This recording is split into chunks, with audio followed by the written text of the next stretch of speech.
தற்போதைய அண்மை செய்தியை பார்க்கிறோம். மக்களவை தேர்தலை மேற்கொள்ள இருக்கிறார்.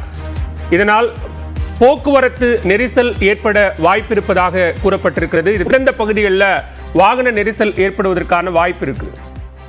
பிரதமர் நரேந்திர மோடி நாளை பல இடங்களில் போக்குவரத்து நெரிசல் ஏற்படும் என்பதால் பிற்பகலுக்கு மேல் இந்த முக்கிய சாலைகளை பயன்படுத்த வேண்டாம். திருச்சி சாலை, அண்ணா சாலை மற்றும் அதே போல காந்தி மண்டபம் சாலை உள்ளிட்ட சாலைகளும், அதே போல வடபள்ளியிலிருந்து வள்ளுவர் கோட்டம் வரக்கூடிய சாலைகள்ல கனரக வாகனங்கள் பிற்பகலுக்கு மேல் அந்த சாலைகள்ல செல்வதற்கு மேல் போக்குவரத்து நெரிசல் ஏற்படுவதற்கு வாய்ப்பு இருப்பதால் இந்த சாலைகளை நாளை பொதுமக்கள் செய்ய முக்கிய இணைப்பு சாலைகள் நாளை அங்கு போக்குவரத்து எல்லாம் இயக்கப்படாது என்றும் அங்கு வாகனங்கள் அனுமதிக்கப்படாது என்றும் தெரிவிக்கப்பட்டிருக்கிறது. அதே போல